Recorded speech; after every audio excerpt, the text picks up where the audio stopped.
They called it a tomb, a monument, a stone mountain to house a dead king's soul. But what if it was something else entirely? What if the Great Pyramid of Giza wasn't built for the dead, but for the living? Not as a silent guardian of history, but as a machine. A structure designed to manipulate the very forces of the sky. For centuries, its geometry has been a puzzle, an enigma of angles and alignments so precise that even with modern tools, reproducing it without flaw would be nearly impossible. And yet, perhaps we have been asking the wrong question. Not how it was built, but why it was built this way. Why these exact proportions? Why this orientation? Why this interplay between stone and air? Could the secret lie not in the chambers or the sarcophagus, but in the way the pyramid breathes with the planet itself? At first glance, the geometry seems simple, 4 triangular faces meeting at a single point above a square base. But the closer you look, the less simple it becomes. Each base side is not perfectly straight, but subtly concave, a feature so precise it can only be seen from the air. The slope angle is not arbitrary, but tuned to 51 degrees and 51 minutes, an angle that, when combined with the Earth's radius and circumference, encodes mathematical constants like pi and the golden ratio. But those numbers are not just mathematical curiosities. They have physical consequences. They determine how wind slides along the surface, how heat is absorbed and released, how vibrations pass through the limestone skin into the granite core. These are the qualities of a resonator, not merely a monument. Resonance is a strange phenomenon. In sound, it is the reason a wine glass can shatter when a singer holds the right note. In physics, it is the principle by which bridges sway and collapse when winds match their natural frequency. Every structure, no matter how solid, hums with its own hidden music. The Great Pyramid, with its immense mass and carefully chosen dimensions, hums too. Not audibly to us, but in a low, deep frequency that interacts with the atmosphere itself. Imagine a tuning fork so large that its vibrations are not felt in your bones, but in the patterns of the wind, the pressure of the air, the subtle shapes of clouds above. Some researchers have suggested that the dimensions of the pyramid match a resonance frequency of the Earth's own Schumann resonances, the natural electromagnetic heartbeat of our planet. Normally, these resonances pulse at around 7.83 Hertz, a frequency shaped by lightning strikes and the cavity between Earth's surface and the ionosphere. But what if the pyramid, with its towering form and mass of conductive stone, was built to couple with that pulse, to amplify it, to focus it, to send subtle waves rippling through the air that could, under certain conditions, nudge weather patterns just enough to matter? The idea might sound absurd until you consider how small changes can lead to big consequences. A weather system is chaos balanced on a knife's edge. A butterfly flaps its wings in Brazil, and the air in Texas shifts. If a single butterfly can matter, what about 6.5 million tons of limestone aligned to true north, precisely angled to catch the desert winds, designed to vibrate at a planetary frequency? Could such a structure whisper to the atmosphere in a language of pressure and vibration, nudging clouds to gather or disperse, rain to fall or hold, winds to shift just so?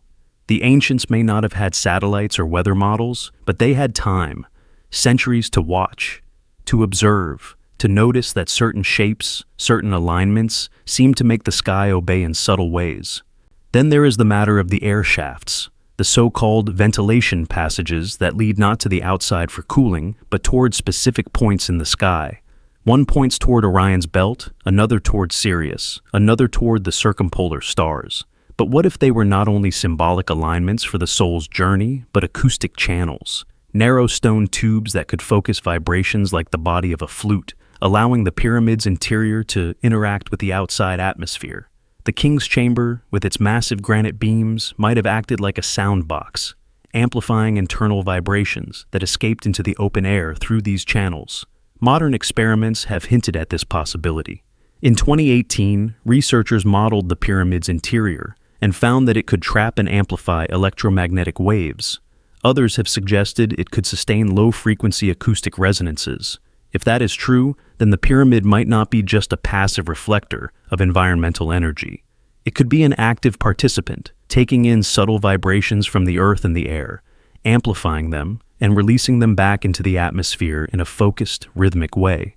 Not enough to summon storms on command, but perhaps enough to seed clouds, to shift the balance between rain and drought, to tip the scales of local climate. Consider also the choice of materials. The outer casing, now mostly gone, was once made of highly polished Tura limestone, reflective and bright.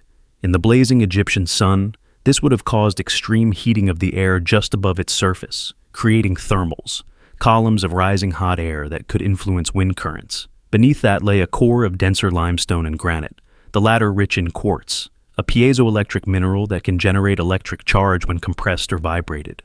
Imagine the daily cycle. The sun rises, heating the casing stones, air begins to rise along the faces, wind shift. At the same time, subtle vibrations from the Earth's own movements and from the wind's pressure on the vast surface cause tiny electrical charges within the granite. Heat, wind, vibration, and electricity, all feeding into one another in a system that might, if tuned correctly, exert a whispering influence on the atmosphere.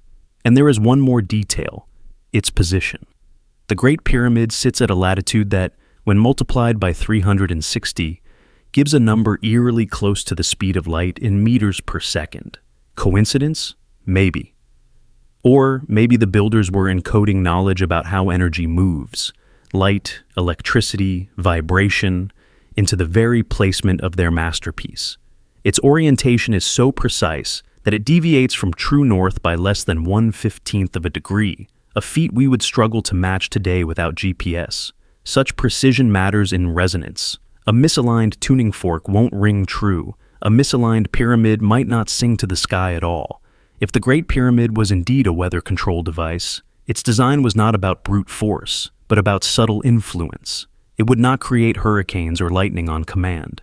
Instead, it would work like a musician coaxing a change in mood, not by shouting, but by changing the tone of the background music so gradually that you don't realize why you feel different.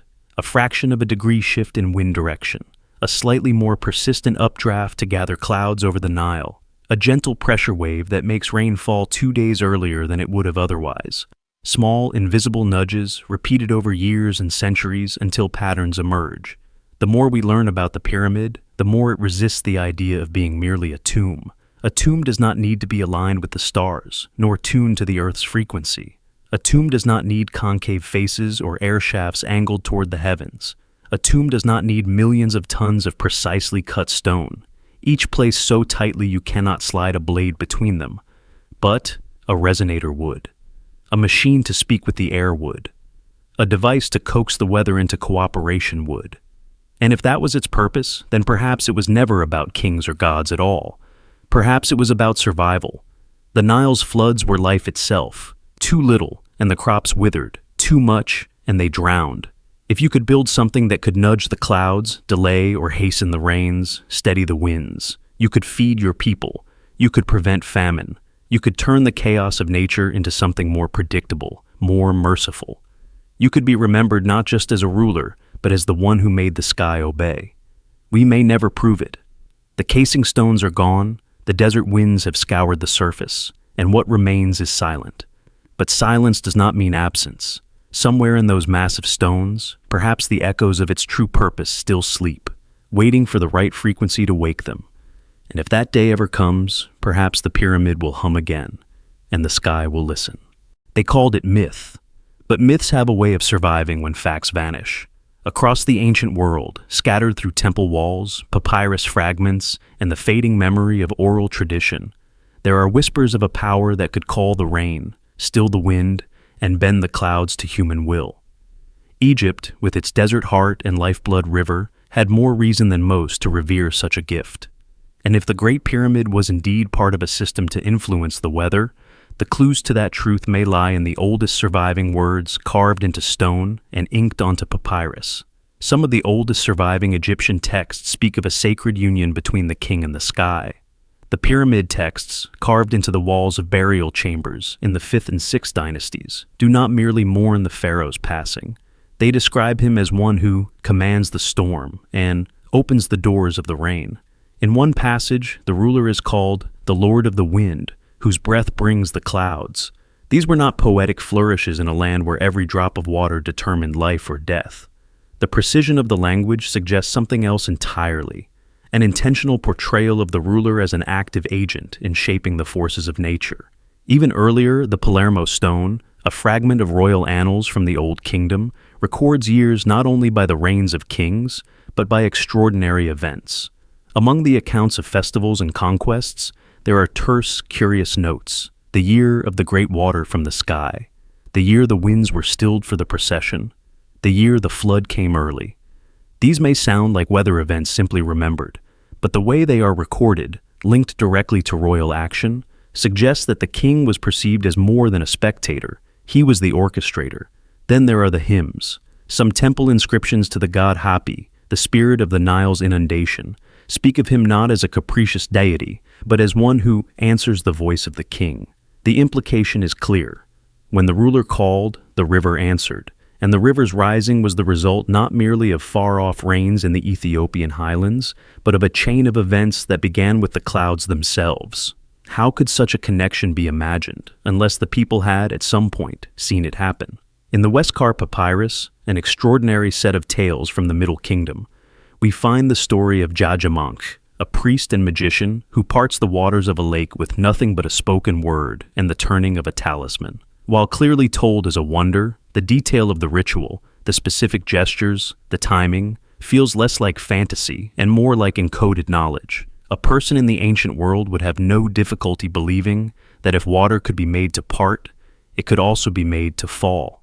We find echoes of similar practices outside Egypt, in Mesopotamia's temple rituals to summon or banish storms, in Vedic India's hymns to Indra to release the rains, and in the rain-making ceremonies of African tribal traditions. But in Egypt, these were not scattered local practices. They were central to state power. The pharaoh was not just a man. He was the bridge between earth and sky, the axis around which the natural order turned. If his duty was to ensure the Nile's fertility, what better tool than a means of influencing the weather itself? Consider the ceremonial processions recorded in temple reliefs, where the king is shown carrying sacred objects to the pyramid complex. Some scholars dismiss these as symbolic offerings, but what if they were a part of an activation ritual? Ancient rainmaking practices in cultures from China to the American plains often involved rhythmic sound, drumming, chanting, the blowing of horns, to imitate the sound of thunder and summon clouds. The pyramid, with its resonant chambers and long air shafts, could have been the greatest amplifier of them all. There is a telling pattern in Egypt's agricultural records. In years of great building activity, especially during or just after pyramid construction, there are reports of unusually stable Nile floods. Was this merely coincidence, or evidence that the structures were fulfilling a climatic function? The inscriptions from those periods do not speak of famine, but of abundance, of the sky giving willingly.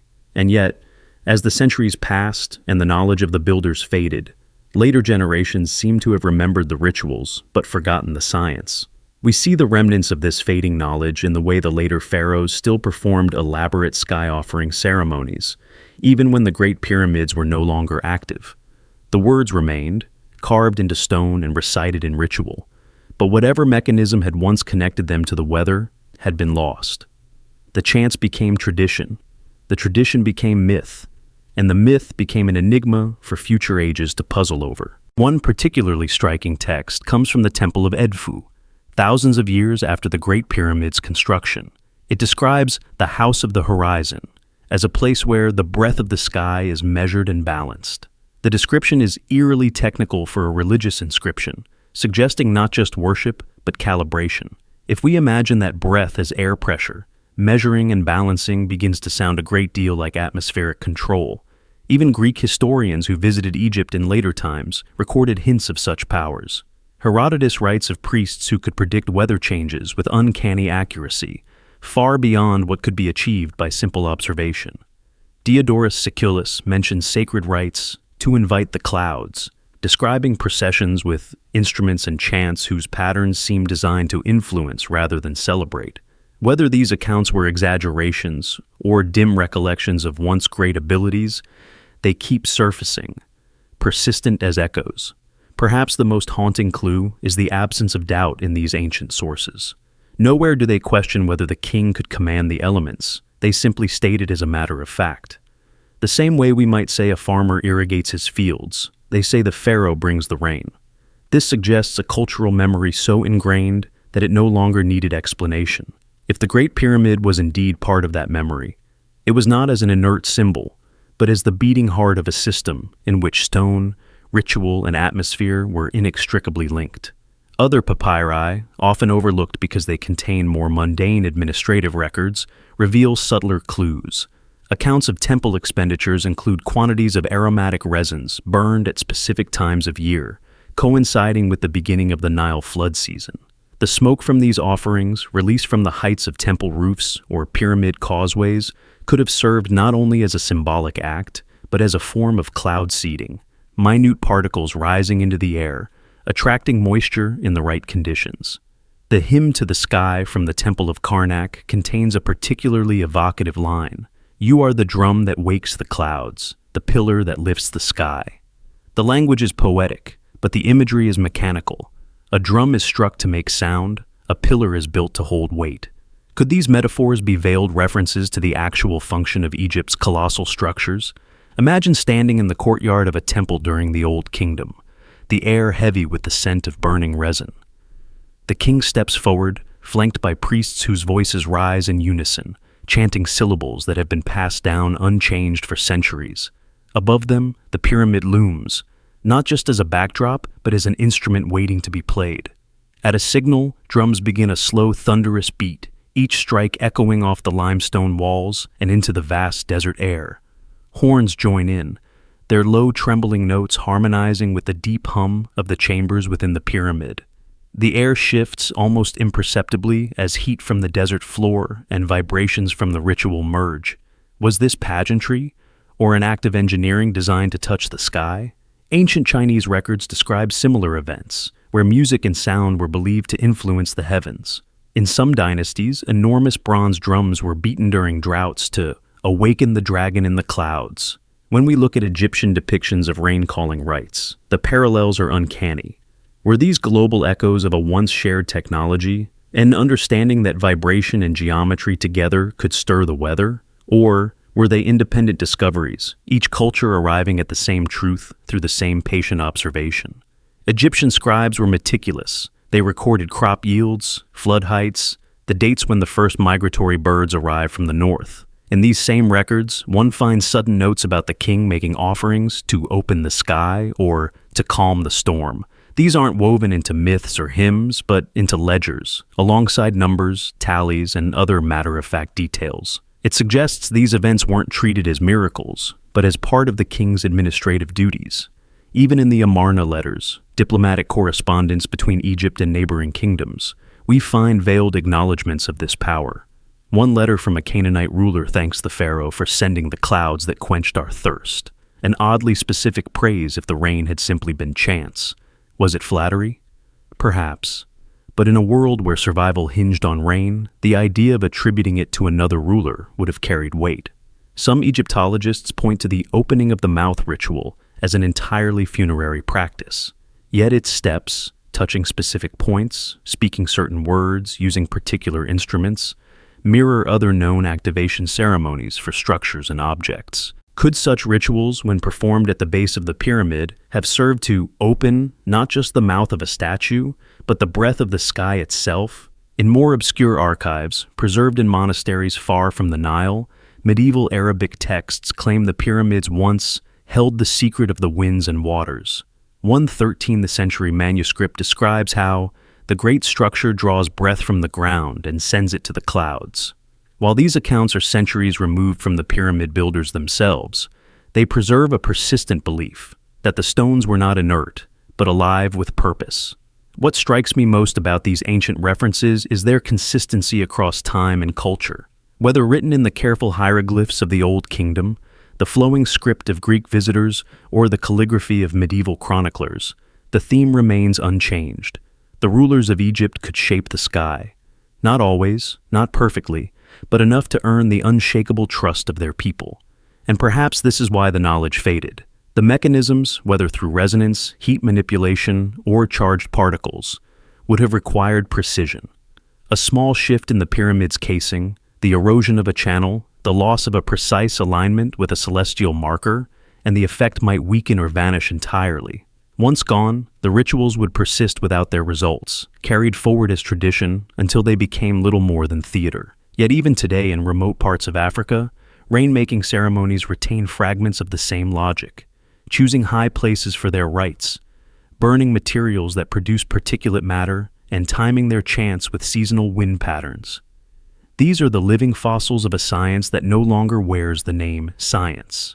When we read the ancient texts with this perspective, they cease to be charming but irrelevant relics. They become clues, shards of a shattered manual for atmospheric engineering.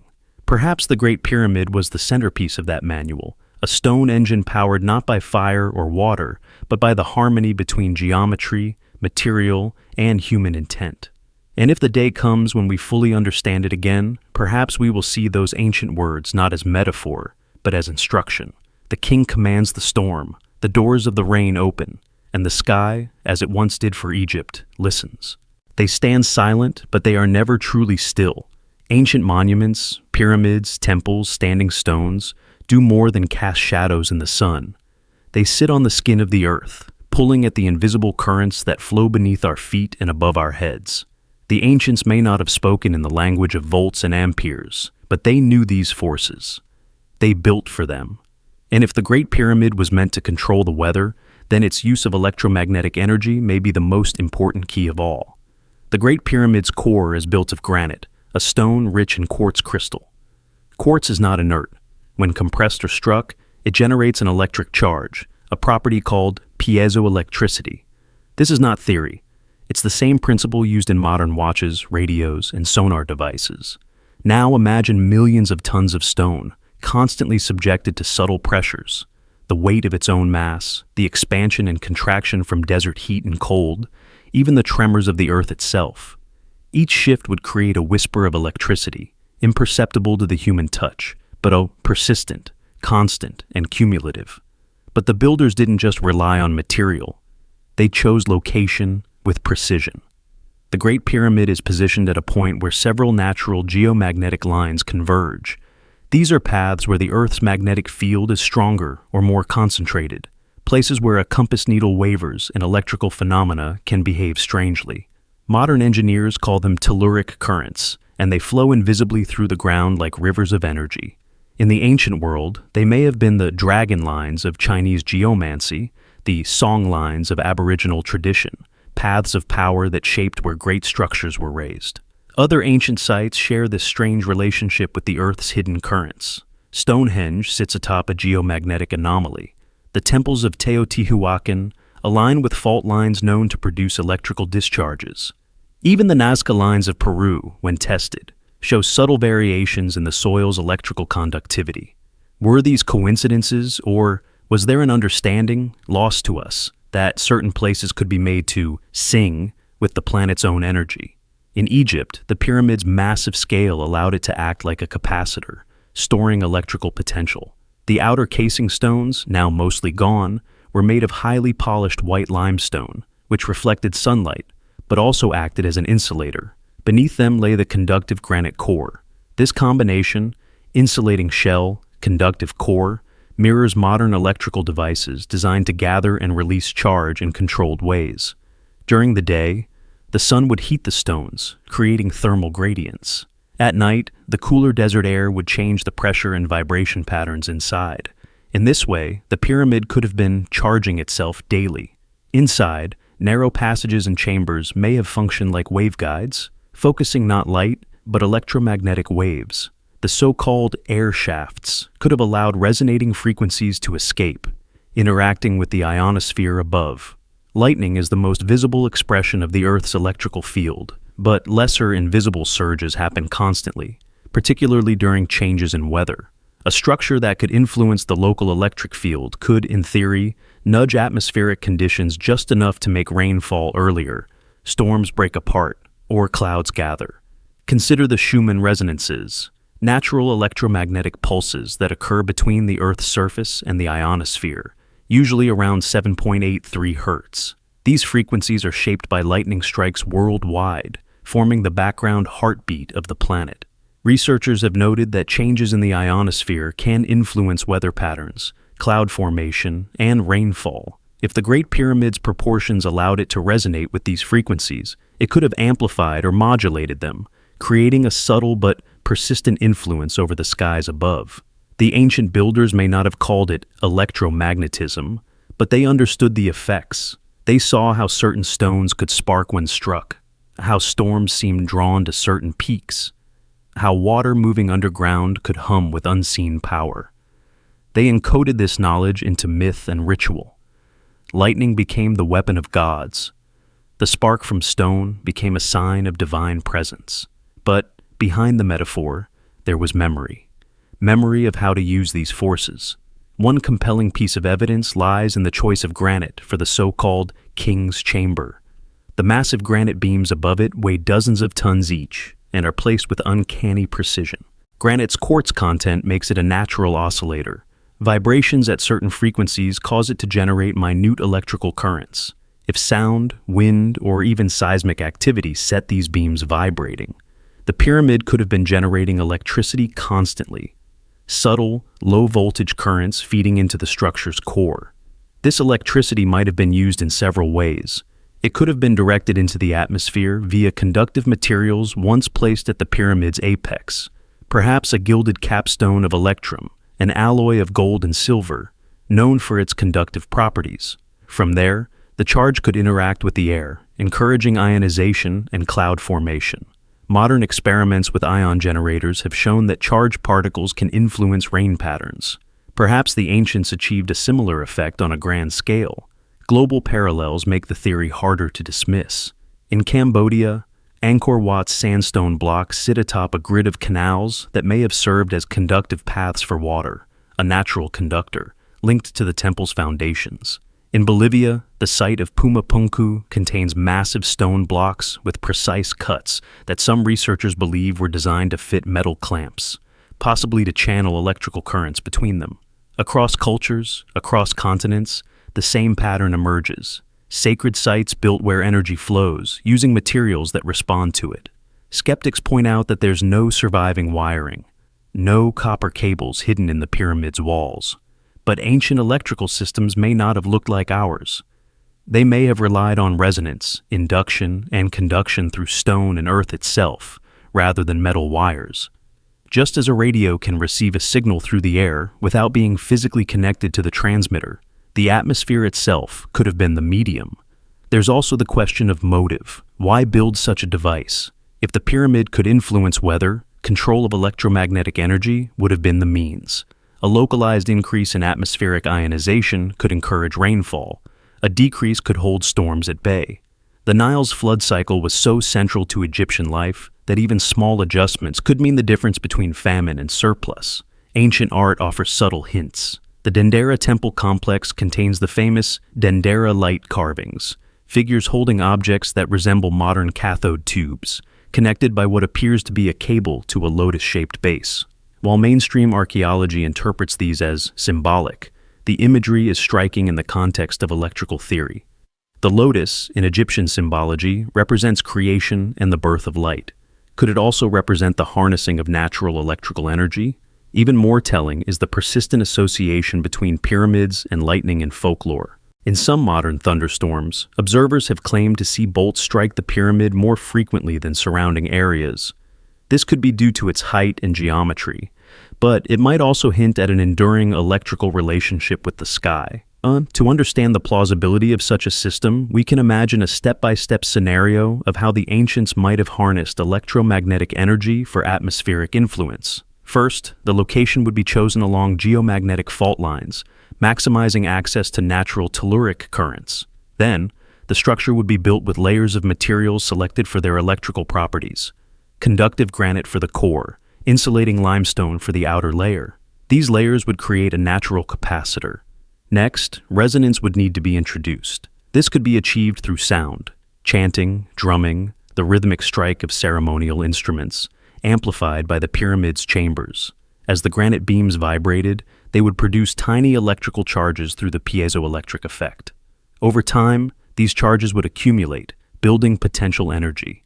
When atmospheric conditions were right, high humidity, a charged sky before a storm, the stored energy could be released, possibly through a conductive capstone, or an array of obelisks placed nearby. This process would not create lightning out of nowhere, but it could tip the balance in a charged atmosphere, encouraging cloud formation and precipitation. In essence, it would act as a weather catalyst. Modern experiments in atmospheric ionization use similar principles, releasing charged particles into the air to influence cloud microphysics. The difference is that our devices are small, temporary. The pyramid would have been a colossal, permanent installation. Evidence for ancient awareness of such phenomena appears in art and myth as well. In many depictions, the pharaoh is shown holding two objects, a flail and a crook. While these are traditionally interpreted as symbols of kingship, some alternative theorists suggest that they could represent tools, conductive rods, or ceremonial instruments used in conjunction with the pyramid's energy. Whether or not this is accurate, the consistent pairing of leadership with control over natural forces is hard to ignore. Global comparisons strengthen the case. The megalithic structures of Malta, for example, exhibit unusual magnetic anomalies, with compasses spinning wildly in certain chambers. The Great Zimbabwe ruins in Africa, built with granite blocks, sit atop rich mineral deposits that could conduct electrical currents. The ancient city of Petra, carved into sandstone cliffs, contains channels and basins that some believe were designed not just for water storage, but to enhance the site's natural resonance. Even the placement of obelisks in ancient Egypt may tie into this system. Tall, tapered, and often tipped with electrum, they could have served as secondary conductors, drawing atmospheric charge and possibly redistributing it. Placed in relation to the pyramid complex, they may have formed part of a broader energy network, a weather control grid on a scale we can barely imagine. Critics argue that without direct physical evidence, wires, devices, inscriptions detailing electrical use, these ideas remain speculative. But this assumes that ancient technology would look like ours. What if their methods were so integrated into architecture that the machinery was the building itself? No moving parts to decay, no delicate wires to corrode, only stone, geometry, and placement. It is worth noting that many ancient cultures spoke of living stones or singing stones in the context of piezoelectric materials. These descriptions take on a literal possibility. A stone that hums when struck, that sparks under pressure, could easily be seen as alive. In Egypt, the term per-aa, from which we get pharaoh, translates to great house, a possible nod not only to the king's palace, but to the great stone structures that house the kingdom's most important functions, perhaps even the control of the weather itself. If we step back and consider the full picture, location, materials, geometry, and ritual, a coherent model emerges. The pyramid could have acted as a collector, amplifier, and broadcaster of electromagnetic energy, tuned to interact with the Earth's own resonances. By subtly influencing atmospheric ionization, it could have altered local weather patterns. The benefit to the civilization would have been immense: more reliable Nile floods, reduced drought risk, and a population that saw their ruler as a master of the sky. And perhaps this is why the Great Pyramid was so overbuilt, why it has endured for millennia while lesser structures have crumbled. It was not just a symbol of power, but a functioning instrument meant to last for generations. Its survival into our time may not be an accident of good engineering, but a testament to its importance. Today we look at it and see a mystery. The ancient Egyptians may have looked at it and seen the sky's most faithful servant. And if we ever relearn how to read the language of stone and energy, we may yet discover that the desert's greatest monument was also its most powerful machine. It is the part of the Great Pyramid that no longer exists, yet may have been the key to unlocking its purpose, the pyramidion. This small, sharply angled block, once crowning the summit, was the apex of the entire monument, the final touch that completed its geometry and gave it its voice. Today, the pyramidion is gone, vanished into the storms of history, but ancient accounts and surviving fragments suggest it was not ordinary stone. It was a beacon, possibly of gold, possibly of electrum, possibly of something stranger still. In ancient Egypt, the pyramidion was called the benbenet, a sacred form that mirrored the benben stone of Heliopolis, the primordial mound said to have emerged from the waters of creation. The benben was where the sun first rose, where light first touched the earth, and so the pyramidion was not merely decorative, it was cosmic. It was the place where sky and stone met, where the energy of the heavens could be captured, focused, or released. Ancient texts describe the benben as dazzling, blinding, reflecting the sun so intensely that it could be seen for miles. Imagine a polished surface of gold or electrum atop that already radiant white limestone casing stones. The structure would have shone like a star fallen to earth. Gold was not chosen for beauty alone. Gold is an extraordinary conductor of electricity, resistant to tarnish, and capable of holding a static charge. In modern electronics, gold is used for its reliability in transmitting signals. In the context of the pyramid as an electromagnetic device, a golden pyramidion could have acted as a terminal, collecting, concentrating, and releasing charge from the structure below into the atmosphere above. If the pyramid's granite core was constantly generating minute electrical currents through the piezoelectric effect, the pyramidion would have been the point of discharge, the place where energy leapt from stone to sky. Some have proposed that the capstone was not solid gold, but electrum, a naturally occurring alloy of gold and silver. Electrum is not only conductive, but has a unique optical property. It reflects light differently depending on the angle of the viewer. In the blazing Egyptian sun, an electrum pyramidion would have seemed to shimmer, as if alive, changing from white to gold to silver as the day progressed. This shifting brilliance would have been both a signal and a symbol, the sky responding to the stone answering the sky. The missing pyramidion remains one of Egypt's most enduring mysteries. No definitive piece has been recovered from the Great Pyramid itself, though pyramidions from smaller pyramids survive, often made of black granite or basalt. But ancient writings from Greek historians and Arab chroniclers describe the Great Pyramid's capstone as metallic and gleaming. Some say it was removed by invaders for its precious metal. Others believe it was taken down intentionally when the pyramid's true purpose was abandoned to prevent its power from being misused. If the capstone was indeed metallic, its role in weather control becomes even more intriguing. A conductive pyramidion could interact directly with the ionosphere, creating a pathway for electrical energy to move between Earth and sky. In times of high atmospheric charge, just before a storm, during intense heat, or in the presence of strong desert winds, the pyramidion could have encouraged ionization in the air above. Ionization affects cloud condensation. Charged particles can attract moisture, helping clouds to form or disperse depending on conditions. Modern electrical towers, designed for weather modification, work on a similar principle, but on a much smaller scale. The symbolic significance of the pyramidion also aligns with this functional theory. The Egyptians associated gold with the flesh of the gods, particularly the sun god Ra. By crowning the pyramid with a golden point, they were effectively offering the entire monument to the sun, creating a union of earthly geometry and celestial fire. In ritual terms, the pyramidion was the place where offerings to the gods were transmitted, both physically, as in the reflection of sunlight or the emission of energy, and spiritually, as the highest point on the path between earth and heaven. Archaeologists have noted that the angle of a pyramid's sides extends seamlessly into the pyramidion, meaning the capstone is not an ornamental afterthought, but an integral part of the structure's proportions. In resonance theory, this is crucial. A resonator's shape must be continuous for maximum efficiency. Any break would diminish its power. Without the pyramidion, the pyramid may have lost part of its ability to channel and focus energy. In other words, the missing capstone is not just a missing stone, it is the missing voice of the pyramid. Parallels can be found across the ancient world.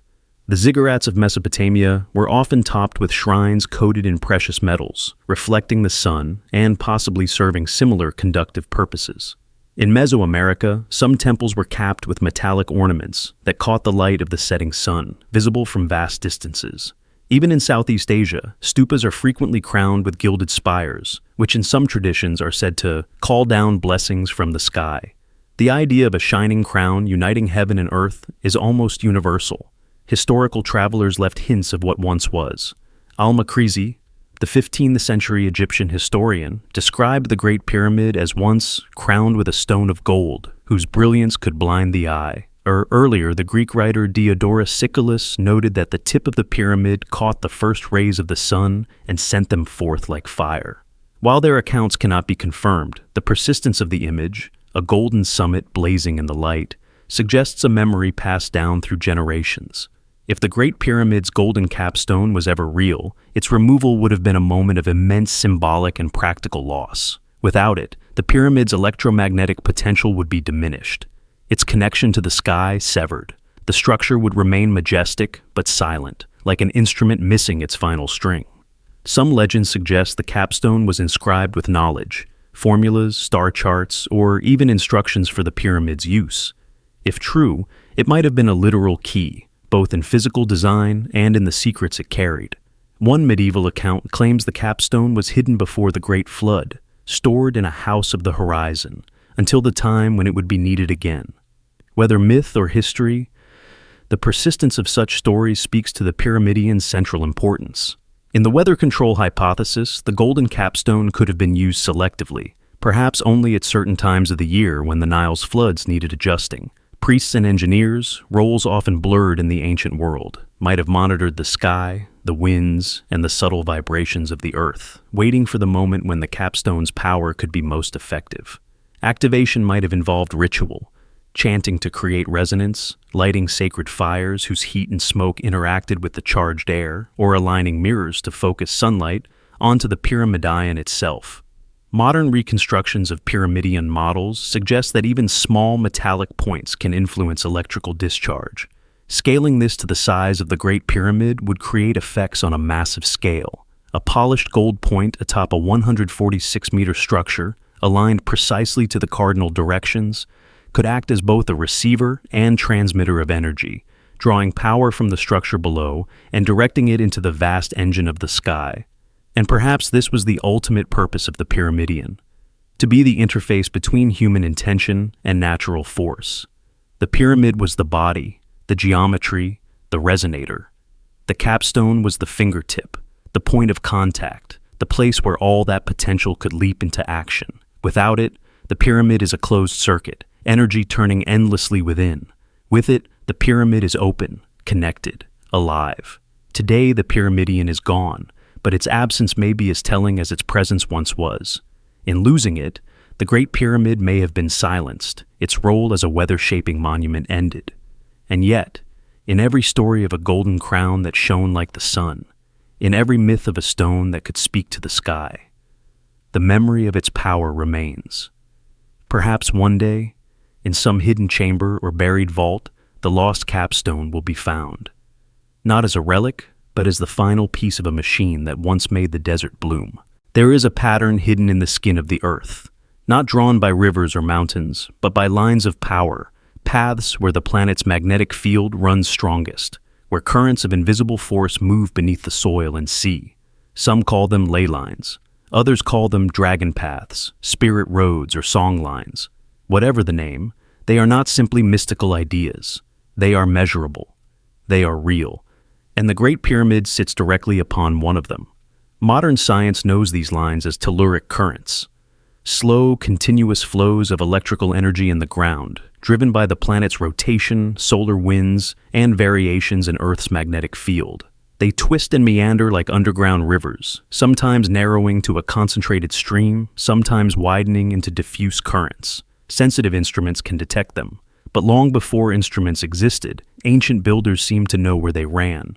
They placed their greatest monuments not randomly, but with precision, as if the land itself were a map, and they were marking its most charged intersections. The Giza Plateau is one such intersection. When mapped, it lies at the crossing of two major geomagnetic lines, one running roughly north-south along the Nile Valley, another sweeping east-west across the Sahara.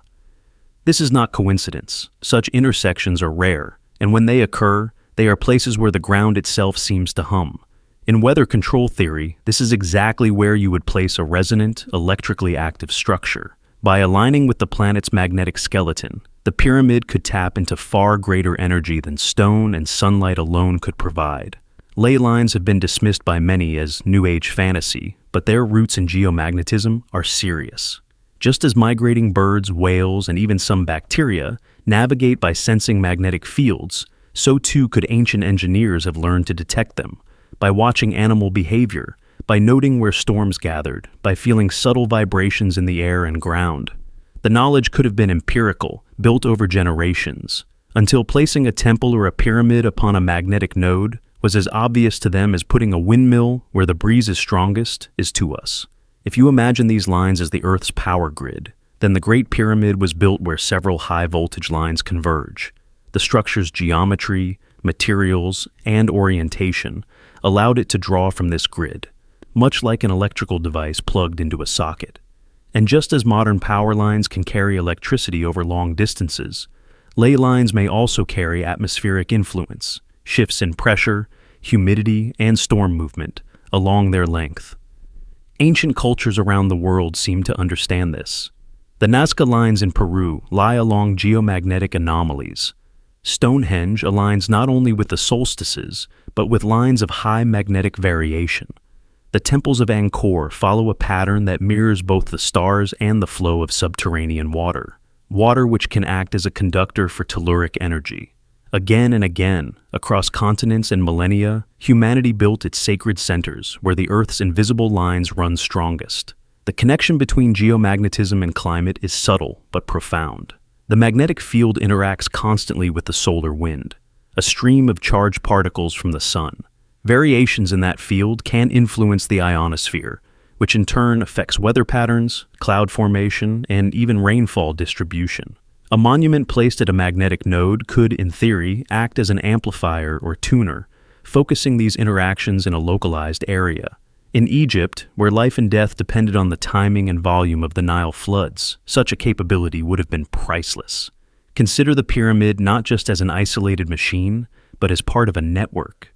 Other pyramids, temples, and obelisks along the Nile could have been secondary nodes, receiving and relaying energy along these geomagnetic lines. Some could have been tuned to different purposes: rainmaking, wind control, flood moderation.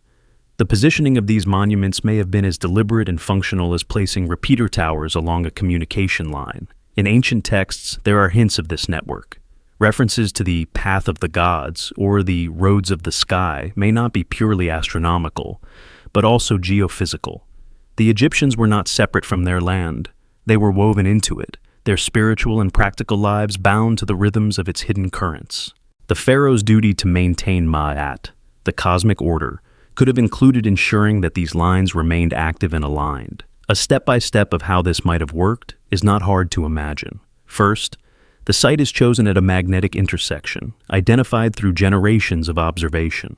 Second, the pyramid is constructed with materials that respond to both magnetic and electrical forces. Quartz-rich granite, insulating limestone, possibly conductive metals. Third, the geometry is tuned to resonate with both Earth's magnetic frequency and the Schumann resonance in the atmosphere. Finally, the structure is activated, through ritual sound, heat, or the movement of water, to couple its energy into the surrounding environment. The result would not be a lightning storm on command, but subtle adjustments to the local climate, a nudge to make clouds gather over the Ethiopian highlands earlier in the season, a shift in wind that alters where rain falls along the Nile basin. Over years, these nudges would shape agricultural cycles, making them more predictable, more favorable, and, most importantly, aligned with the needs of the kingdom. Global myths hint at the dangers of tampering with such forces. Stories of broken sky roads, of sacred sites losing their power after being moved or desecrated, may be memories of networks disrupted. If the ley line grid was once fully functional, it could have connected monuments across continents, a planetary-scale weather and energy system operating invisibly in the background of human civilization. Geomagnetism also connects to another element often overlooked: underground water. Many ancient sites with magnetic anomalies are also built above aquifers or natural springs. Water conducts telluric currents, and its movement can modulate the strength of magnetic lines. In the case of the Great Pyramid, the proximity to the Nile may have been as much about electrical conduction as transportation of stone. Seasonal floods could recharge the ground currents beneath the pyramid, strengthening its link to the geomagnetic grid. Even in modern times, we see parallels. Certain radio transmissions travel farther when sent along paths aligned with geomagnetic lines. Atmospheric scientists note that auroras, visible manifestations of magnetic energy, occur where these lines converge near the poles. The link between magnetism and atmospheric behavior is undeniable. The question is whether ancient civilizations merely observed it or learned to shape it. The placement of the Great Pyramid, then, may not just be about grandeur or symmetry with the stars. It may be about plugging into the planet's deepest wiring. Its purpose, in this theory, was not only to honor gods or house kings, but to serve as a climate regulator, using the Earth's own magnetic lines as both power source and delivery system. If true, this would change how we see the ancient world entirely. They were not primitive engineers building in stone for lack of better tools. They were geophysicists, planetary architects, and environmental managers, using knowledge we are only beginning to rediscover. And the ley lines that once carried their influence still exist, waiting for someone to understand their language again. The Great Pyramid is not alone. Across the continents, far from the Nile and the desert winds of Egypt, other pyramids rise from the earth, different in scale and detail, but eerily familiar in form, orientation, and mystery. In China, in the heart of Shanxi province, vast earthen pyramids lie hidden under layers of soil and forest, their slopes softened by centuries of neglect. In Sudan, the sands of Nubia conceal hundreds of smaller but sharply angled pyramids, clustered like teeth along the desert ridges. In Mesoamerica, towering stone temples pierce the tropical canopy, their staircases climbing toward the sun. Official history tells us these were separate inventions, the products of cultures that never met. But the similarities whisper of something deeper, either a shared inheritance from a forgotten age or a rediscovery of the same ancient science. The Chinese pyramids are perhaps the least known, partly because many remain off-limits to excavation. The most famous, the so-called White Pyramid near Xi'an, is said by early Western pilots to have gleamed like a jewel when struck by the sun, its slopes once covered in a pale, reflective material. Today, it is cloaked in vegetation, but satellite imagery reveals precise alignments with cardinal directions, just like Giza. Some stand in geometric relationship to each other, forming alignments that echo star patterns. If the Great Pyramid's orientation was tied to geomagnetic lines and celestial mapping, the Chinese builders may have been doing the same, placing their monuments where earth and sky met in a quiet balance. Sudan's pyramids are smaller, but no less striking. In the ancient kingdom of Kush, at sites like Meroe, dozens of pyramids rise in clusters, their angles steeper than Giza's, but their arrangement equally deliberate. Many scholars focus on their funerary function, but their placement near the Nile and its tributaries is worth noting. Like Egypt, Nubia's survival depended on controlling water, its floods, its droughts, its seasonal shifts. Could these smaller pyramids have been part of a localized system to influence weather or manage atmospheric moisture, much as Giza may have done on a grander scale? The idea is not far-fetched if we consider that the materials, sandstone, granite, and in some cases limestone, can interact with heat and humidity in ways that affect the air above them. Mesoamerica's pyramids take the concept in a more overtly ceremonial direction, but the physical principles remain. The Pyramid of the Sun at Teotihuacan is aligned 15.5 degrees east of north, matching the setting sun on specific dates important to agriculture. Beneath it runs a system of tunnels and chambers, some lined with mica sheets, a mineral with insulating properties used in modern electronics. Mica does not appear naturally in large quantities at Teotihuacan. It was brought there deliberately from hundreds of miles away. Why? Mainstream archaeology says it was symbolic. But in the weather control hypothesis, mica's insulating qualities could have been used to manipulate or focus electromagnetic energy within the structure, just as the limestone casing and granite core may have done at Giza. The Mayan pyramids of Tikal, Palenque, and Chichen Itza also show a deep relationship between architecture and environmental influence. The Temple of Kukulkan at Chichen Itza produces a serpent-like shadow during the equinoxes, but it also creates distinct acoustic effects. Claps at its base produce echoes resembling the call of the quetzal bird. These sound phenomena suggest an awareness of resonance, not just visually but physically, in ways that could interact with the surrounding atmosphere. If sound and vibration were tools for influencing air pressure and moisture, the builders here were playing the same instrument as their Egyptian counterparts, just tuned to a different cultural key. One of the most intriguing parallels among these distant pyramids is their relationship to underground water. In China, several pyramids are located above aquifers or at the confluence of subterranean streams. In Sudan, the Meroe pyramids are near ancient reservoirs and water channels. In Mesoamerica, cenotes, natural sinkholes filled with water, are often directly linked to pyramid sites. Water, as we have seen, is a natural conductor for telluric currents, and its movement can enhance the energy flow beneath a structure. If these cultures understood, through observation, that building over certain water sources affected the climate or harvest, they may have converged on the same architectural solution. The materials, too, hint at common principles. Quartz-rich stone appears in pyramid construction from China to Mexico. Reflective surfaces, whether polished limestone, plaster, or even gold leaf, are common to all. In each case, the effect is to alter the way the structure interacts with sunlight and heat, which in turn affects the air above it. This is not an accident of aesthetics. It is a functional choice repeated across thousands of miles. Skeptics argue that pyramid shapes arise naturally from practical building needs: wide bases for stability, tapering tops to reduce weight. But that does not explain the alignments, the materials, the integration with water sources, or the recurrence of acoustic and electromagnetic features. If purely functional stability were the goal, many other forms would have sufficed. The pyramid is not just stable, it is resonant, radiant, and responsive to its environment. It is possible that these civilizations inherited fragments of knowledge from a much older source. Myths from China speak of skyborn beings who aligned the mountains to calm the floods. Nubian legends tell of stone peaks that call the rains. Mesoamerican stories describe the gods shaping mountains as stepping stones between earth and heaven. These could be metaphors, or they could be memories of a technology so old that only its poetry survived. In the weather control framework, the similarities between Giza, China, Sudan, and Mesoamerica suggest a global pattern.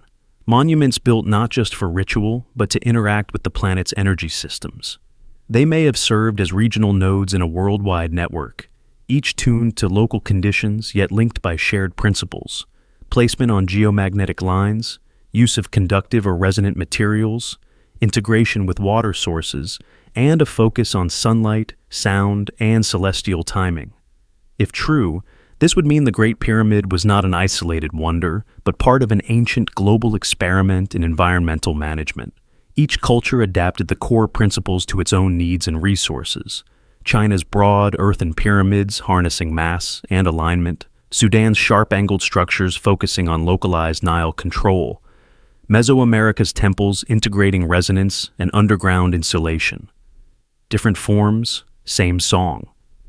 Today, these monuments are treated as separate achievements, studied within their cultural boundaries. But if we step back, if we map their positions against geomagnetic lines, water flows, and climate patterns, the possibility emerges that they were once part of something greater, a forgotten science, expressed in stone, spanning oceans and continents.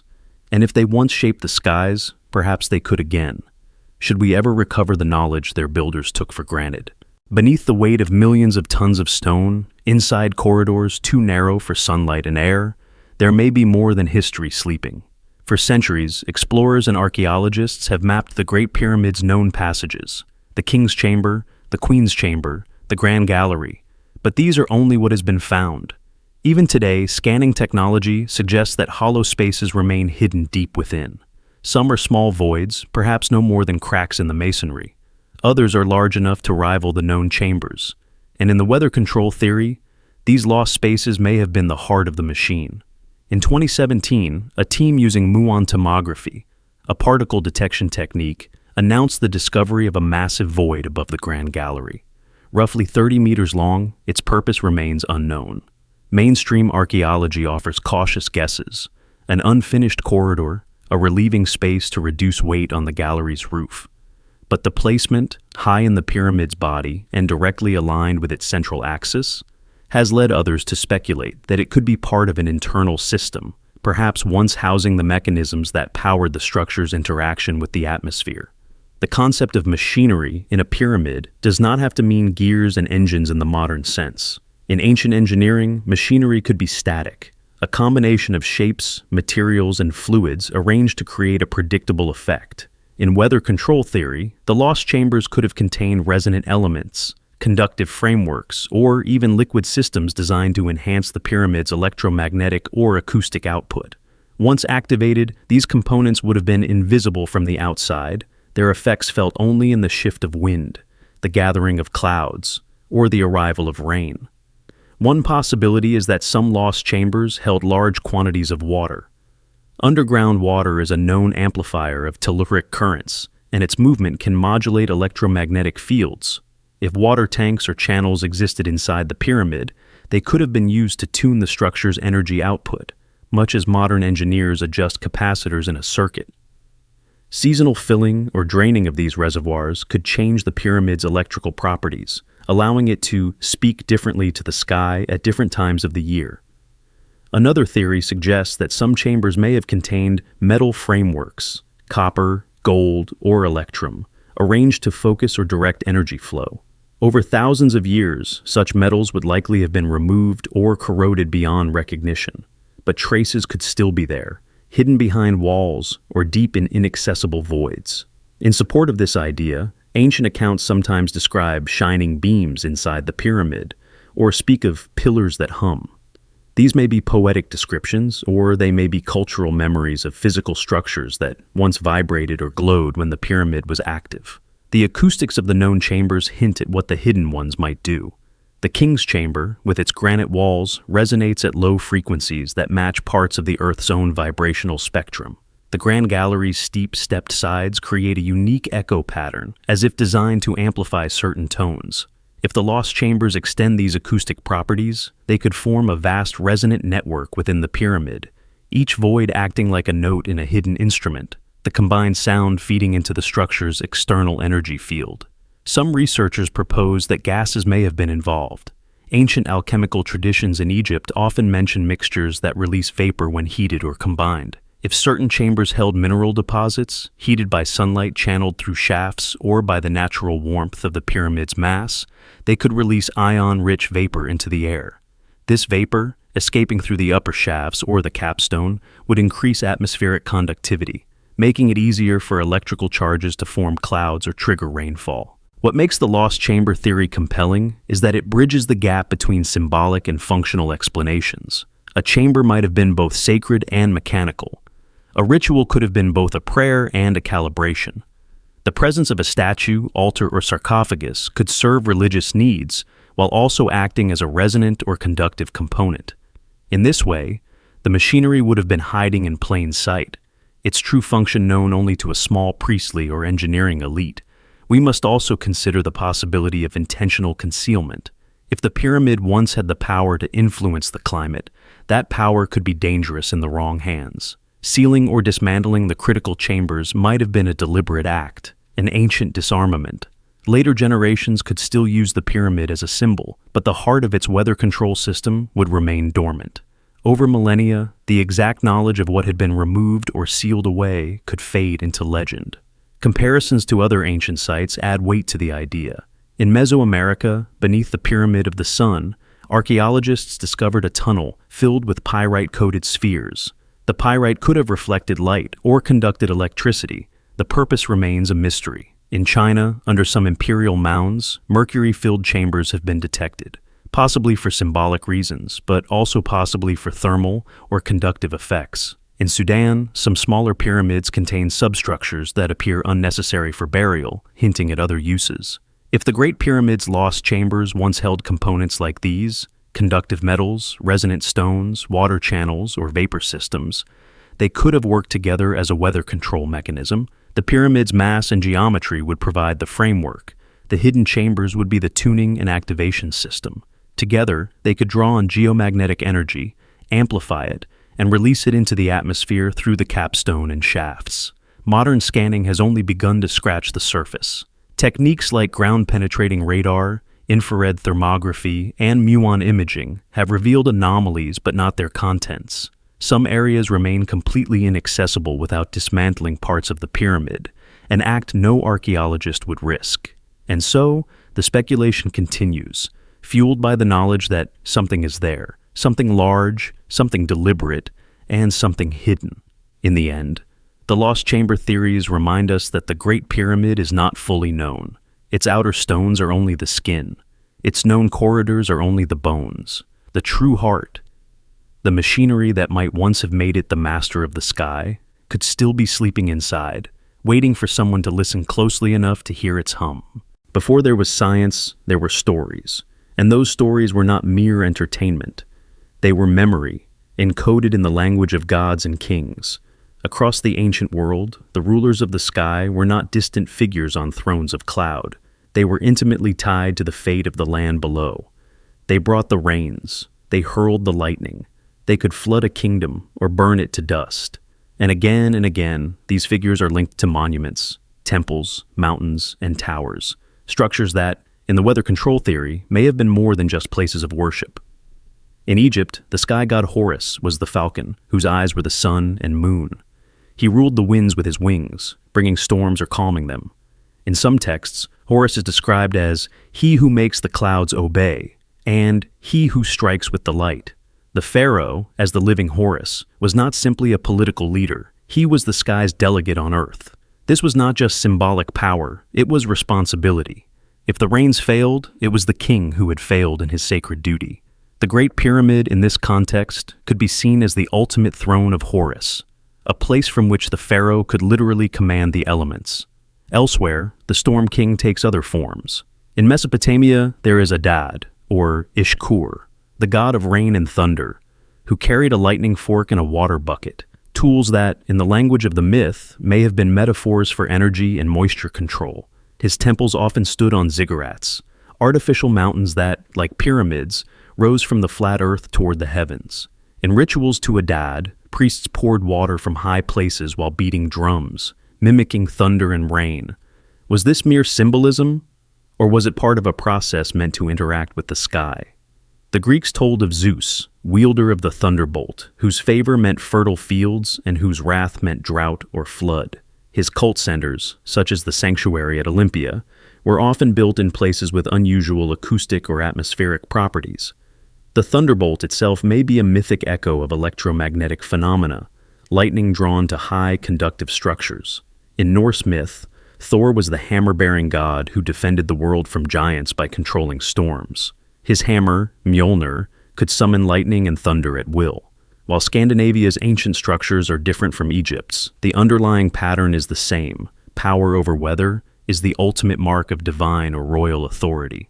Far to the east, in China, the Jade Emperor ruled the cosmos, but it was the dragon kings who governed the waters and rains.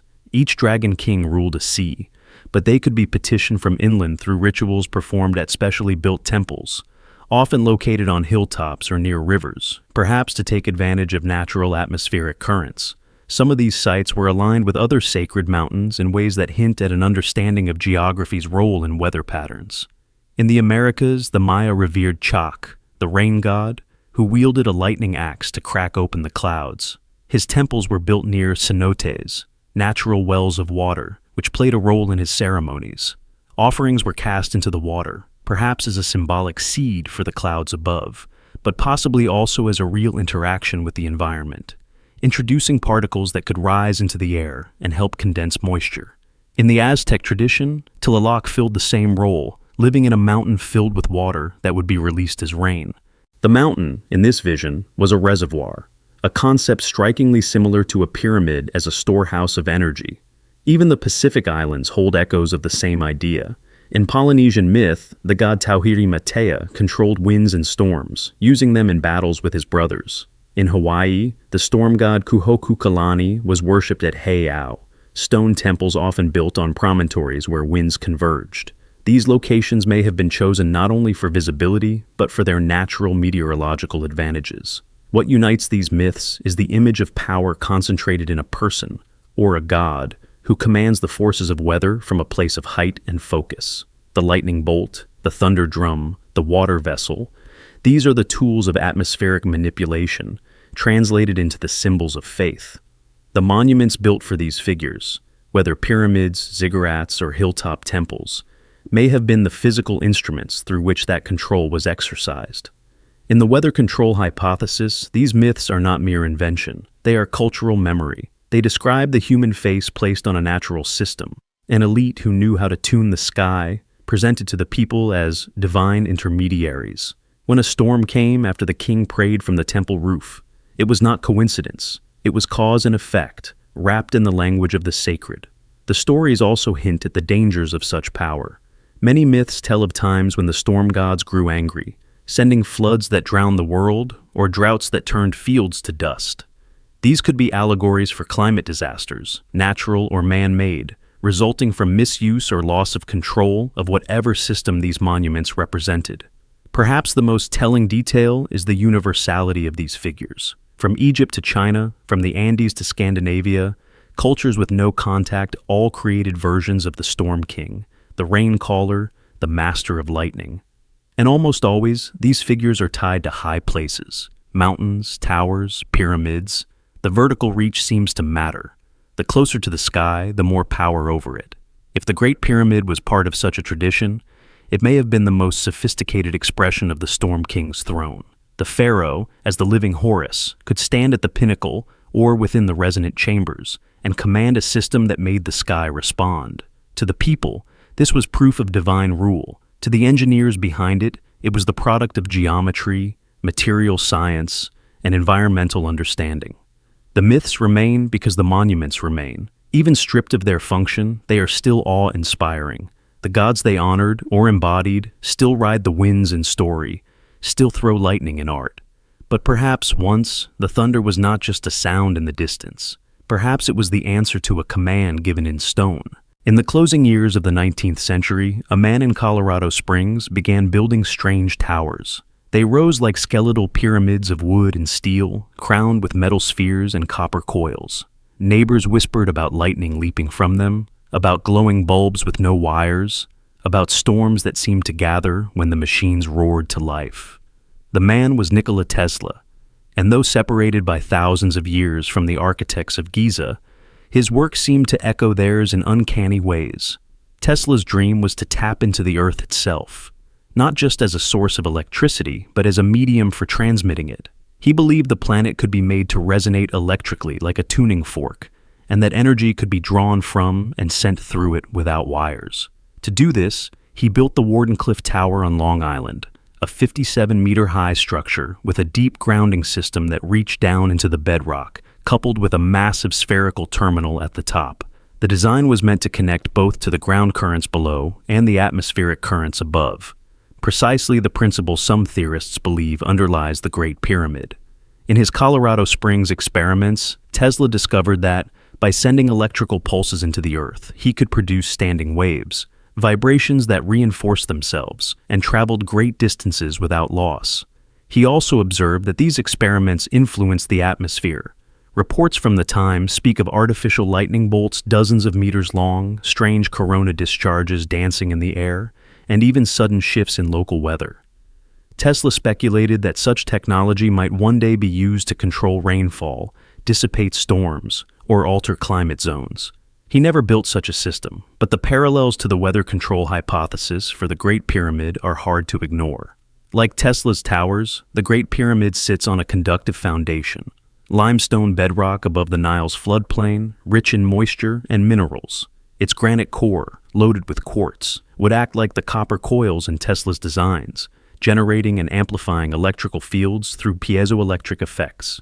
And if the pyramid's capstone was indeed metallic, it would have served the same purpose as Tesla's spherical terminals, a point for charge to collect and discharge into the atmosphere. Tesla also understood the importance of resonance. He built his coils and transformers to vibrate at specific frequencies, often tuned to harmonics of the Earth's natural electromagnetic pulse, the Schumann resonance. This is precisely the kind of tuning that could allow a structure like the Great Pyramid to interact with both telluric currents in the ground and the charged layers of the atmosphere. In both cases, the goal is not brute force, but harmony, matching the natural rhythms of the planet to achieve maximum effect with minimal energy. There is another parallel in the idea of global networks. Tesla envisioned a world linked by giant towers, each tapping into the same planetary energy grid, capable of transmitting power, data, and even weather influence across continents. Some researchers have suggested that ancient monuments, pyramids, obelisks, stone circles, could have formed a similar network, each positioned on geomagnetic lines to share and amplify energy. In this vision, Giza was not an isolated wonder, but the central node of a planetary system, much as Wardenclyffe was meant to be the hub of Tesla's network. Tesla was also fascinated by the connection between electrical activity and weather. He noted that high-voltage discharges could seed clouds, alter air pressure, and trigger rainfall under the right conditions. Modern science has since confirmed that ionization affects cloud condensation nuclei, the tiny particles around which water droplets form. If the Great Pyramid's design allowed it to ionize the air above Giza, it could have influenced rainfall patterns along the Nile basin. Tesla's experiments suggest that such control is not fantasy, but physics. Critics point out that Tesla never produced a working global power system, and the ancient pyramid builders left no clear instructions for such a device. But this misses the point. Both Tesla's towers and the Great Pyramid were expressions of the same underlying principle, that Earth and atmosphere form a single resonant system, and that a properly designed structure can tap into and influence it. The similarities go beyond function to form. Tesla's Wardenclyffe Tower had a broad base and tapered support structure, focusing energy toward a single point at the top. The pyramid does the same, using mass and geometry to concentrate energy flow upward. Both designs rely on a grounded connection to the Earth, a conductive path to the sky, and a resonant cavity within to amplify the signal. Tesla often spoke of the secrets of nature that could be unlocked by understanding energy, frequency, and vibration. These three words, energy, frequency, vibration, are equally applicable to the Great Pyramid in the weather control theory. Energy in the form of telluric currents and solar heat. Frequency in the pyramid's geometric tuning to Earth's natural oscillations. Vibration in the acoustic and piezoelectric interactions of its chambers and stones. What Tesla sought to do with steel and copper, the pyramid may have done with limestone and granite. What Tesla hoped to achieve with engineered coils, the ancient builders may have achieved with the precise alignment of millions of stone blocks. The scale, the materials, and the tools were different. But the vision, linking earth and sky through resonant energy, was strikingly similar. If Tesla had lived to see the modern era, he might have recognized the pyramid not as a tomb, but as an ancient prototype of his own ideas.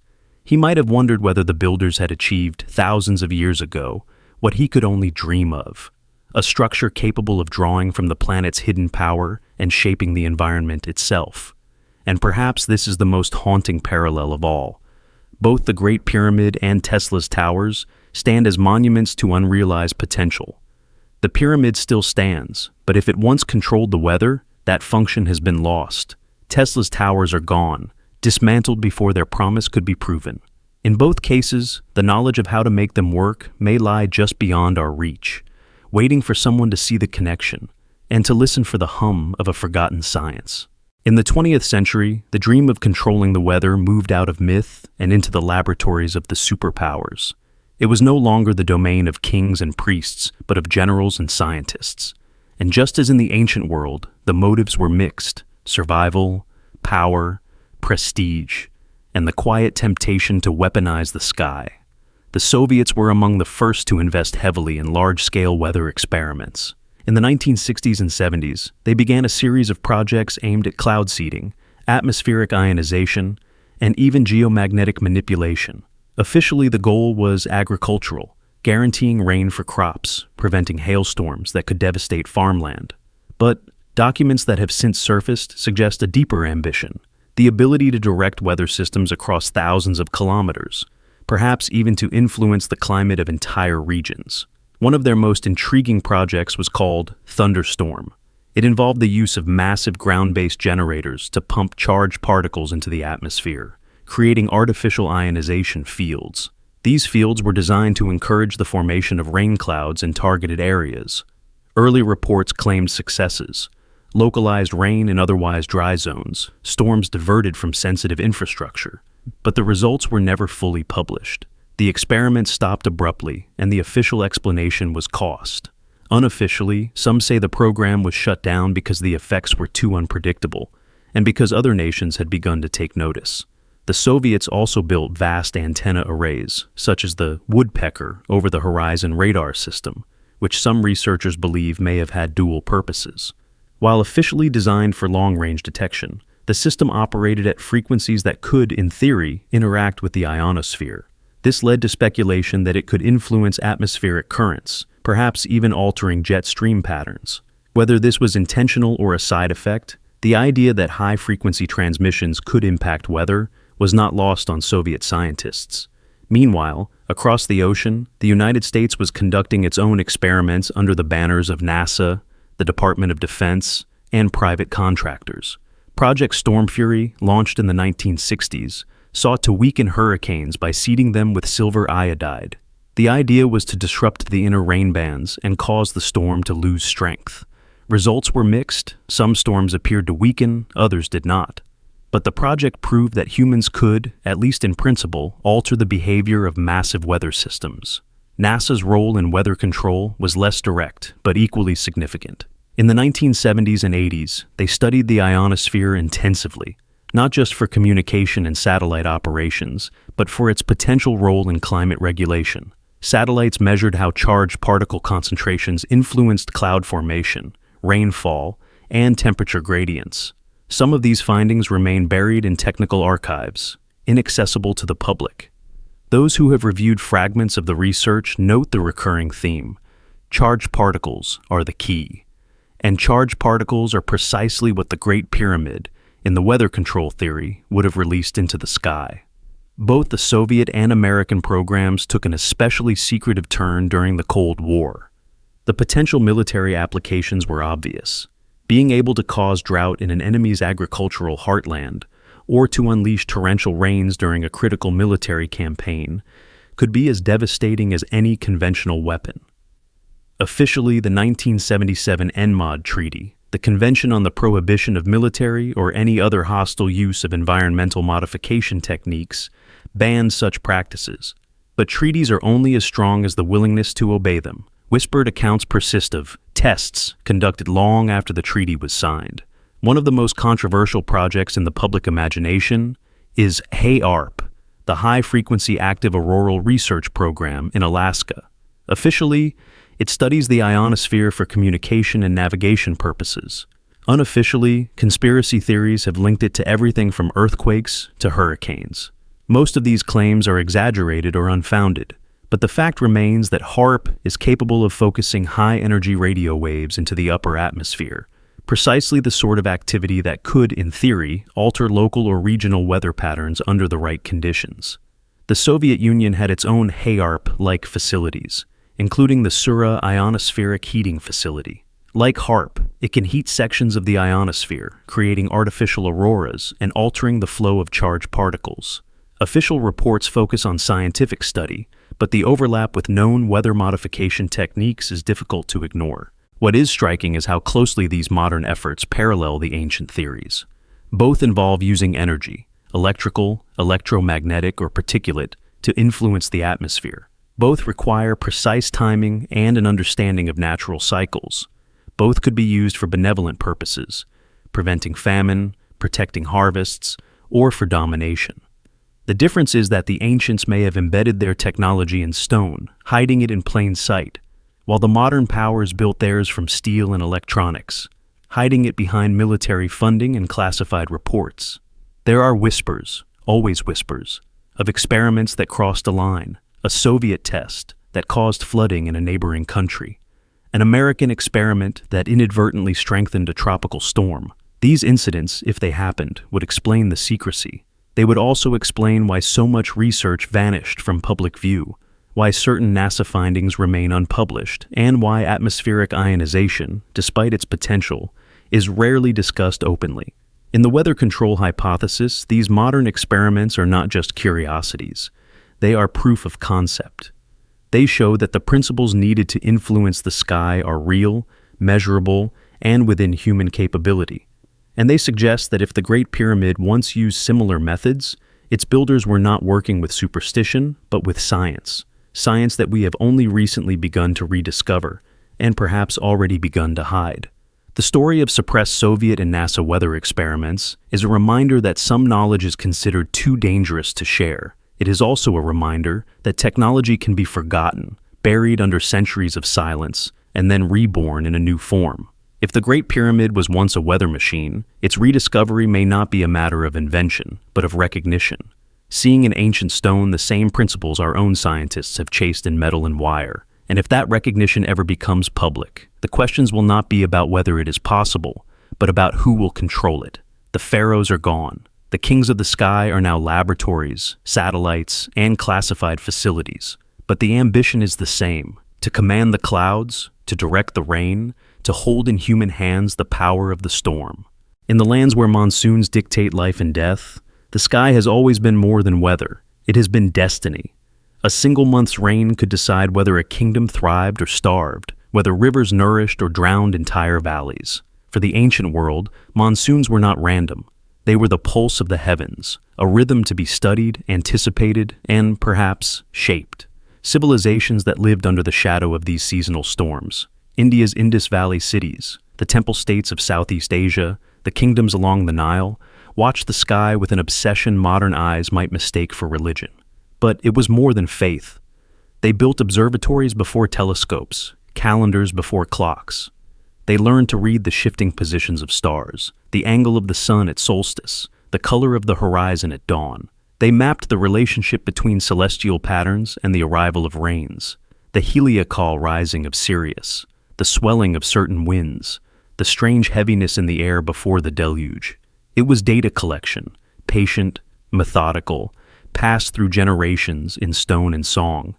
In the Indus Valley, the city of Mohenjo-Daro was laid out in perfect alignment, not just with the cardinal points, but with the seasonal path of the sun.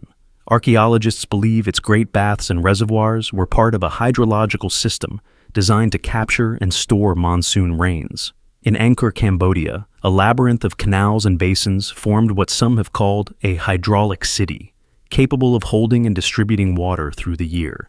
These were not passive systems, they were interventions. They took what the monsoon gave and reshaped its effects. But some myths suggest the ancients didn't just wait for the rains, they called them. In Vedic texts, Indra, the storm god, wields the thunderbolt to break open the clouds and release the waters.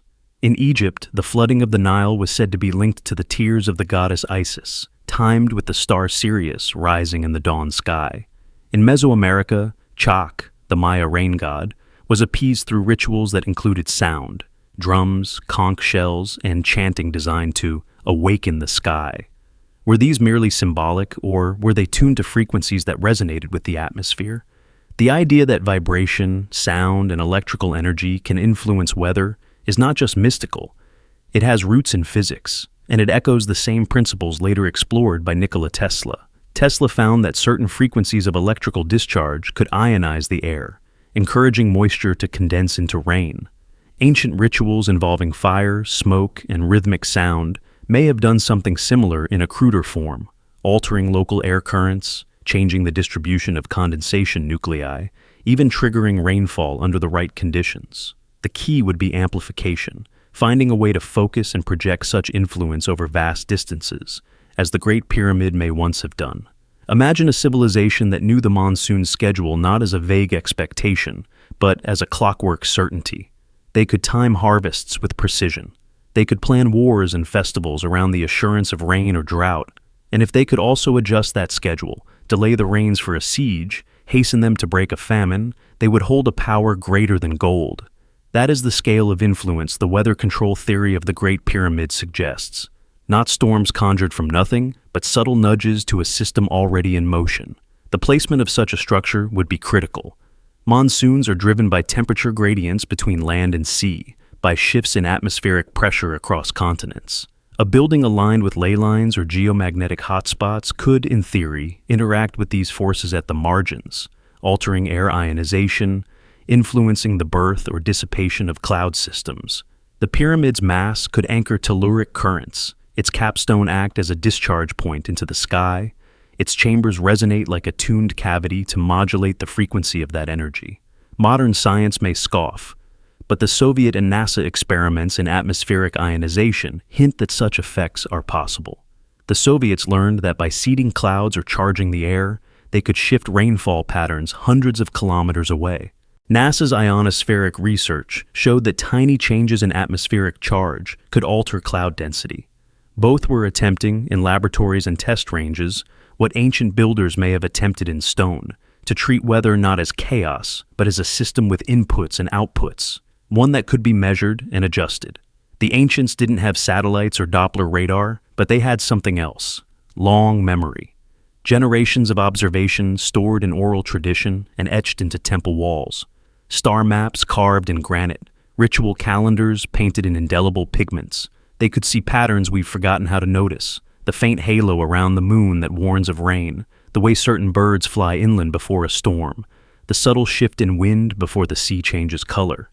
These were their instruments, and their readings were precise enough to build empires upon. If the Great Pyramid played a role in this system, it may have acted as both sensor and transmitter. As a sensor, its structure could have amplified vibrations from the earth and sky, revealing subtle changes in the atmosphere before the rains came. As a transmitter, it could have released bursts of energy, electrical, acoustic, or both, to encourage or discourage the formation of storm systems. A seasonal ceremony atop the pyramid may have been more than pageantry. It may have been a literal switch thrown at the turning point of the monsoon cycle. We can imagine such a moment. Priests or engineers climbing to the golden capstone, instruments in hand, not scrolls of prayer, but rods of metal to ground or release charge. Drums below, thundering in measured rhythm, voices chanting in harmony with the pyramid's natural resonance. Smoke rising in controlled spirals, adding particles to the air. The sky above heavy with the monsoon's promise, waiting for the signal. And then, release. A discharge invisible to the eye, but felt in the bones, rippling upward into the charged clouds. Hours later, the rain begins. This is not to say the ancients could summon rain at will. The monsoon is a vast planetary engine, and no structure could override its fundamentals. But altering its timing by even a few days, intensifying or diminishing its opening storms, could have profound consequences. For a society dependent on predictable water, that would be enough to cement the pyramid as the heart of the kingdom's survival. The parallels to modern ambition are striking. We still try to bend the monsoon to our will, through dams, irrigation networks, cloud seeding, and, increasingly, geoengineering proposals to counteract climate change. We still study the same forces, with better tools, but often less patience. And we still face the same moral question. If you can alter the sky, who decides when and where the rains will fall? In the end, whether the Great Pyramid and its counterparts in other monsoon-fed civilizations actually altered the weather may be less important than the fact that they could have. The knowledge was there, the patterns, the alignments, the understanding of resonance between earth and atmosphere. The will was there, the need to control water as the ultimate resource. And the monuments remain, silent witnesses to a mastery of nature that may once have been greater than we dare admit. If ancient civilizations could predict and alter monsoons, they were not merely farmers or builders, they were planetary engineers. And perhaps, just perhaps, the monsoon was never entirely wild. Perhaps it has always been a negotiation between sky and stone, a dialogue carried on in a language we have forgotten, but which still hums through the bedrock of the earth, waiting for someone to remember how to speak it.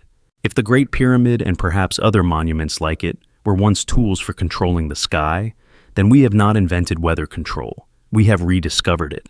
And that realization forces an uncomfortable question. If humanity once held the power to alter the climate, what happened the last time we tried? Did it save them? Or did it destroy them? Today, the ambition is the same, but the tools have changed. No golden capstones or stone chambers. Our pyramids are satellites, stratospheric aerosol programs, ionospheric heaters, and high-altitude drones. The vocabulary is modern: geoengineering, solar radiation management, stratospheric aerosol injection, marine cloud brightening. But behind the jargon is an ancient impulse, to turn the weather from a force we endure into a force we direct. We talk about climate manipulation now in the language of necessity. Global temperatures are rising, ice caps are melting, floods and droughts are reshaping coastlines and breadbaskets. The stakes are planetary. The temptation is clear. If we can dim the sun's heat with reflective aerosols or shift rainfall with atmospheric ionization, why not act? Why not take the steering wheel of the Earth's climate before it veers off the road entirely? But the moment we touch that wheel, we inherit the same risks the ancients may have faced. Every action in one region is a reaction in another. Cool the Arctic, and you might weaken the monsoons in Asia. increase rain in one nation, and you might starve crops in another. Even the best models can only predict so far. The atmosphere is a system of staggering complexity, and one feedback loop can spiral into another until the outcome is unrecognizable. Ancient builders may have understood this more intuitively than we do. If the Great Pyramid was indeed tuned to nudge weather patterns, perhaps it operated only at moments of natural transition, monsoon onset, seasonal wind shifts, when the system was already poised to change. They may have acted like careful sailors trimming a sail, not forcing the ship into a turn, but catching the wind just so. Modern projects, with their global reach, may be more like grabbing the rudder and spinning it hard without knowing where the reefs are. And yet, our ambitions grow bolder. Governments and private companies are already testing large-scale weather modification in open air. China has announced plans to expand its weather control program to cover an area the size of India, using cloud seeding and possibly atmospheric ionization. The United Arab Emirates has used drone-based electrical discharges to trigger rainfall over desert cities. American and Russian research facilities continue to explore the ionosphere, officially for communication, but always with the potential for side effects. These are not fringe experiments. They are happening now, funded, tested, and in some cases operational. The strategic implications are enormous. Control the climate, and you control agriculture, shipping, even the outcome of wars. A well-timed drought could collapse an economy. A sudden flood could cripple an army. It is the perfect covert weapon, deniable, indirect, and with effects that can be blamed on nature. This is why military interest in weather manipulation has never truly gone away, despite treaties like ENMOD. The ancients may have built their machines in the open, cloaked in myth. Modern powers hide theirs in research grants and classified budgets. But there is another implication, one we rarely acknowledge. If we succeed, we may never be able to stop. Climate manipulation could become an addiction. Once we alter the natural cycles, those cycles may not return to their original state without intervention. Each year could require new adjustments, each decade more drastic measures. Like a patient who cannot breathe without the ventilator, the planet could become dependent on our constant interference. If the ancient systems collapsed, perhaps it was not because they failed, but because the society that maintained them fell, and with it the delicate balance they had created. And then there is the moral dimension. Who decides the ideal climate? What if the conditions that save one nation doom another? Do we hold a vote for global weather policy? Or does it become the privilege of the powerful, the same way water rights and oil reserves have been? History does not suggest we are good at sharing power, especially power over life itself. Perhaps this is the final warning embedded in the stone of Giza. If the pyramid was once a climate tool, it was also a monument, a message in architecture. It may have been built not just to function, but to endure as a reminder that such power exists, and that it comes with consequences. We, with our satellites and supercomputers, may be standing at the same threshold the ancients once crossed. The difference is that their weather machine was fixed in one place, bound to the rhythms of its environment. Ours are mobile, global, and unconstrained. Some scientists speak of planetary stewardship as though we are caretakers. But in truth, we are gamblers at a table we barely understand, holding cards we didn't know existed a century ago. Ancient civilizations may have folded their hand before the stakes became too high. We may not have that luxury. In the end, the implications of modern climate manipulation are not just technological, they are existential. If we learn to control the weather on a planetary scale, we will become the first species to command the forces that shaped our evolution. The temptation to perfect the climate, to engineer eternal harvests and stable seasons, will be irresistible. But perfection is a dangerous illusion. Systems thrive on balance, not stasis. A sky without storms is a sky that no longer breathes. Perhaps the real lesson from the Great Pyramid is not how to control the weather, but how to live with the responsibility of being able to act with precision, humility, and restraint. To remember that every raindrop, every gust of wind, is part of a chain of causes stretching beyond our vision. And to understand that in trying to become masters of the sky, we may discover that we have only become its servants. The stone remains, the sky changes, the choice, like the storm, approaches.